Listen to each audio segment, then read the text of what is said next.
राधे राधे। ओम नमो भगवते वासुदेवाय नमः।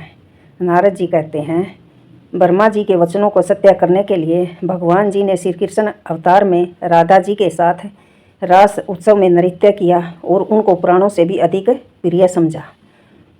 अध्याय 19। नारद जी कहते हैं कि हे राजा पृथ्वी, कार्तिक मास की कृष्ण त्रयोदशी से लेकर शुक्ला द्वितीया तक यमराज को प्रसन्न करने के लिए दीपक जलाना चाहिए। इससे अकाल मृत्यु नहीं होती। चतुर्दशी को नरक चतुर्दशी भी कहते हैं। उस दिन तिल के तेल से मालिश करके स्नान करना चाहिए। स्नान के बाद दक्षिण की ओर मुख करके जल में तिल मिलाकर 3 बार अंजलि से ओम यमाय धर्मराजाय मृत्युएव अंतकाय कालाय सर्वभूतक्षाय चित्रगुप्ताय इन मंत्रों द्वारा यमराज का तर्पण करें। फिर सायंकाल को ब्रह्मा विष्णु शिव दुर्गा के मंदिर में दीप जलाएं।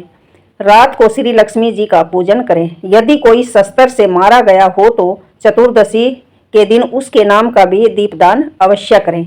इससे अक्षय फल प्राप्त होता है। फिर कन्या ब्रह्मचारी तथा तपस्वियों को भोजन करावें। इससे यमपुरी को न जाकर शिवलोक की प्राप्ति होगी।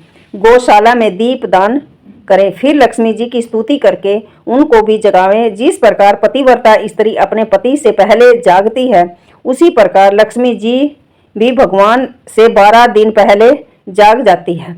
अमावस्या को दिन में बालक वृद्ध तथा रोगियों को छोड़कर और किसी को भोजन नहीं करना चाहिए। सायंकाल में लक्ष्मी जी का पूजन करके तब स्वयं भोजन करें। घर को फूलमाला आदि से सजाकर रात्रि को सारे घर में दीपमाला करें। घर के सभी स्त्री पुरुष नए वस्त्र धारण करें और समस्त रात्रि नृत्य गीता आदि का पाठ करके जागरण करें। रात भर दीपक जलाना चाहिए। उस रात्रि को लक्ष्मी जी सब घरों में घूमती है तो घर अधिक सुंदर तथा रमणीक होता है। उसमें बहुत दिनों तक निवास भी करती है। एक पहर रात्रि शेष रहने पर घर का कूड़ा करकट शू पुराने पंखे बाहर रख देने चाहिए। ऐसा करने से वह धन धान्य से पूर्ण रहता है।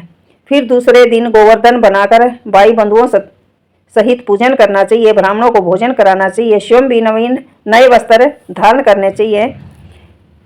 भगवान श्री कृष्ण ने इंद्र का मान मर्दन करके गोवर्धन पर्वत का पूजन इसी दिन किया था। सायंकाल के समय गौ तथा बैल का पूजन करें। उनसे अपने तथा अपने परिवार के भरण पोषण व रक्षा के लिए प्रार्थना करें। बलि और उसकी पत्नी विंध्यावली की मूर्ति बनाकर सायंकाल के समय उनका पूजन करें। दान आदि करने वाला परिवार सदा सुखी रहता है। ओम नमो भगवते वासुदेवाय नमः। 19 अध्याय संपूर्ण। 20। नारद जी कहने लगे, हे राजा पृथ्वी, जो कार्तिक कृष्ण अमावस्या को दीपावली करता है वह कभी दरिद्र नहीं होता। इस संबंध में मैं एक पुराना इतिहास सुनाता हूँ। अपने मन को एकाग्र करके ध्यान से सुनो। थूरसेन देश में सत्या शर्मा नाम का एक अत्यंत गरीब ब्राह्मण था। उसके मन में सदा यही लालसा रहती थी, यदि मेरे पास धन हो तो मैं भी धार्मिक कार्य करूं। इस प्रकार वह सदा विष्णु का पूजन करता और कुछ धन कमाता वही खर्च हो जाता। तब इस दरिद्रता का निवारण पूछने के लिए एक विद्वान ने उसे बताया कि तुम धन प्राप्ति के लिए शिवजी की आराधना करो। तब से वह शिवजी का उपासक बन गया। निधान 1 वर्ष बीतने पर एक दिन शिवजी ब्राह्मण का रूप धारण करके उसके पास आया। बोले, हे ब्राह्मण, धन की प्राप्ति के लिए तुम राजा के पास जाकर उससे वरदान मांगो कि जो कार्तिक की अमावस्या को हमारे सिवाय किसी और के घर में दीपक न जले। ब्राह्मण ने ऐसा ही किया। राजा ने उसकी बात स्वीकार कर ली। कार्तिक कृष्ण अमावस्या से एक दिन पहले अर्थात चतुर्थी के दिन सत्या शर्मा ने राजा के पास जाकर उसको स्मरण कराया, याद दिलाया। उसी समय राजा ने सारे शहर में ढिंढोरा पिटवा दिया, अमावस्या को कोई भी घर में दीपक न जलाए। राजा की आज्ञानुसार अमावस्या की रात्रि किसी ने भी घर में दीपक नहीं जलाया। तब रात्रि को लक्ष्मी जी नगर में आई तो देखो सारे नगर में अंधेरा है, मगर एक ब्राह्मण का घर खूब सजा हुआ है, साथ ही दीपमाला जगमगा रही है। लक्ष्मी जी प्रसन्न होकर उसके घर में जाने लगी तो ब्राह्मण ने उसका रास्ता रोक लिया और कहने लगा, हे भद्रे, तुम्हारा पति अति कठोर है और तुम भी अति चंचल हो, इस कारण तुम मेरे घर में प्रवेश मत करो। तब लक्ष्मी जी कहने लगी कि भगवान के शयन के समय आई हूँ, इसलिए निश्चय करके तुम्हारे घर में वास करूंगी। यह सुनकर ब्राह्मण ने कहा, यदि तुम यह इस बात की शपथ लो कि 3 पीढ़ियों तक मेरे घर में ही निवास करोगी, कहीं नहीं जाओगी, तो मेरे घर में प्रवेश करो। तो लक्ष्मी जी कहने लगी, यदि तुम विधि पूर्वक पूजन करोगे तो मैं निश्चय ही तुम्हारे घर में वास करूंगी। यह सुनकर ब्राह्मण ने पूछा कि मैं किस विधि से तुम्हारा पूजन करूं। तो लक्ष्मी जी कहने लगी, कार्तिक की अमावस्या को प्रातःकाल स्नान करके देवताओं और पितरों का पूजन करे, सायंकाल हमारा पूजन करे, सबसे पहले स्वास्तिक वाचन द्वारा गणेश जी का पूजन करें, फिर कुबेर का पूजन करके संकल्प लें, इसके पश्चात लक्ष्मी जी का पूजन करें। कैसा स्वरूप है लक्ष्मी जी का? कमल के आसन पर स्थित है, कमल पुष्पों की माला धारण किए हुए है, कमल जैसे नेत्रों वाली, गंभीर नाभि वाली, सतन के भार में नमर, सुंदर घड़ों से स्नान करने वाली, कमल पुष्प हाथ में लिए ऐसी लक्ष्मी जी मेरे घर में निवास करो। सर्वप्रथम सर्वप्रथम लक्ष्मी जी को आसन दे, फिर अर्ध आमचन, स्नान, वस्त्र, धूप, दीप, नैवेद्य, जल, सुपारी, इन सब वस्तुओं को अर्पण करके नमस्कार करें, दीप जलावें और सारी रात भगवान का कीर्तन करें। इस प्रकार कुबेर तथा लक्ष्मी का पूजन करें, ब्राह्मणों को भोजन करावें, इसके पश्चात भाई बंधुओं सहित आप भी भोजन करें। सत्या शर्मा ने विधिवत इसी प्रकार किया, जिससे उसके बहुत सारा धन धान्य हो गया। इसके बाद उसने अनेक यज्ञ भी किए। फिर सत्या शर्मा विरक्त होकर मथुरा जी चले गए और फिर वहीं समाधिस्थ होकर विष्णु लोक को प्राप्त हुआ। ओम नमो भगवते वासुदेवाय नमः। हे मेरी लक्ष्मी माँ, सबके घर में स्थायी निवास करना, जैसे सत्या शर्मा के घर में किया। ओम नमो भगवते वासुदेवाय नमः। राधे राधे। ओम जय गंगे माता मैया, जय गंगे माता, जो नर तुमको ध्याता, जो नर तुमको ध्याता, इच्छित फल पाता। ओम जय गंगे माता।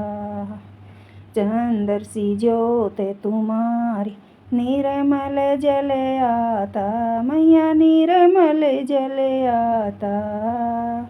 शरण पड़े जो तेरी, शरण पड़े मैया तेरी, सोनर तर जाता।